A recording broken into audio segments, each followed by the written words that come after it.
तो बच्चों इस अंश में हम देखेंगे कि किस तरह से लेखक और अतिथि के जो संबंध थे वो किस तरह से दिन पर दिन बदलने लगे थे। पत्नी की जो आशंका थी वो निर्मूल नहीं थी, क्योंकि अब तक अतिथि उनके ही घर में टिके हुए थे। और लेखक कहते हैं कि अतिथि तुम नहीं जा रहे हो, लॉन्ड्री पर दिए हुए कपड़े भी वापस आ गए, मगर तुम यहीं पर हो।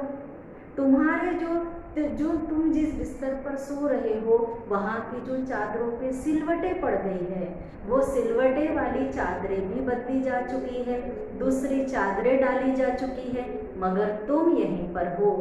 और तुम्हें देखकर फूट पड़ने वाली जो मुस्कुराहट है। बच्चों जब अतिथि का आगमन हुआ था तो उनका जो वहाँ का वातावरण था बड़ा ही हंसी मजाक वाला, बड़ा ही हंसी ठिठोली वाला था। और मगर अब दिन पर दिन जैसे जैसे अतिथि वहाँ पर रुका हुआ था, चिपक गया था, उसके बाद उनका जो संबंध था, उनके जो स्नेह भरे संबंध थे, उसमें धीरे धीरे बदलाव आने लगे। तुम्हें देखकर फूट पड़ने वाली जो मुस्कुराहट थी वो अब फीकी पड़ चुकी है।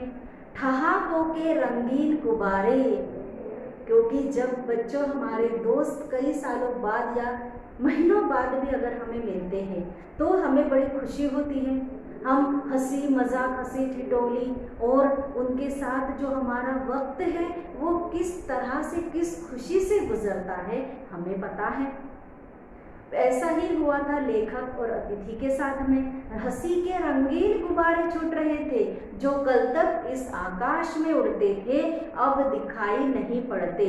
बातचीत की जो उछलती हुई गेंदें थी, उनमें कई प्रकार की, कई विषयों पर बातचीत हुआ करती थी पहले या दूसरे दिन, तो वो अब सारी बातचीत भी खत्म हो चुकी है और हर तरफ सन्नाटा छा चुका है।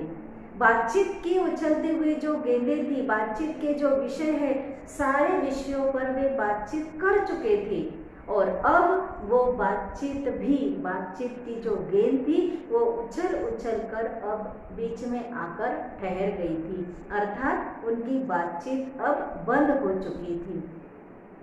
कल से मैं उपन्यास पढ़ रहा हूँ और तुम फिल्मी पत्रिका के पन्ने पलट रहे हो।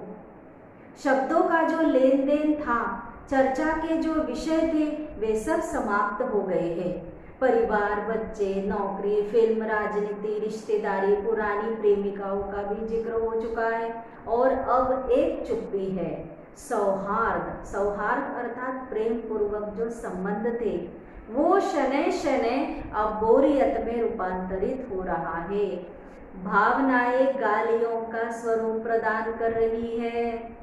जो हमारी प्रेम पूर्वक जो स्नेह की भावनाएं थी, अपनेपन का जो भाव था, अब वो गालियों में परिवर्तित हो रहा है।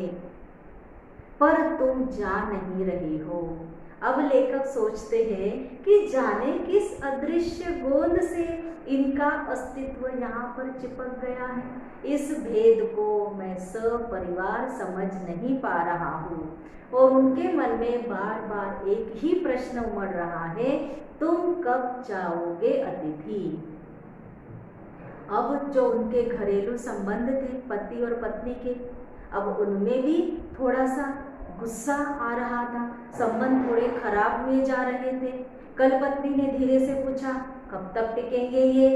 मैंने कंधे उचका दिए, क्या कह सकता हूँ। अब ऐसा भी नहीं कि हाथ पकड़कर अतिथि को बाहर निकाला जाए, ये भी हमारे विचारों में हम सोच भी नहीं सकते हैं। मैं तो आज खिचड़ी बना रही हूँ, हल्की रहेगी। कहाँ से चले थे वे? उच्च मध्यम वर्गीय डिनर से चले थे और आज रुके हैं एक साधारण मामूली सी खिचड़ी पर। सत्कार की उष्मा अब समाप्त हो रही थी, डिनर से चले थे और खिचड़ी पर आ गए। लेखक कहते हैं कि डिनर जो था, उच्च मध्यम वर्गीय डिनर पे से हम चले थे, डिनर से हमने शुरुआत की थी और अब हम आ गए हैं इस खिचड़ी पर। अर्थात उनके जो संबंध थे वो जितनी ऊष्मा थी, जितनी ऊर्जा थी, जितना प्यार था उनके संबंध में, वो अब धीरे धीरे धीरे पूरी तरह से समाप्त हो चुका था। और उनका जो आतिथ्य सत्कार वे करना चाहते थे कि आतिथ्य सत्कार करे और दूसरे या तीसरे दिन ये चले जाए, मगर केवल अतिथि के ऐसे व्यवहार के कारण, उनके वहाँ ज़्यादा दिन टिकने के कारण उनके जो संबंध थे वो अब धीरे धीरे खराब हुए जा रहे थे। धन्यवाद।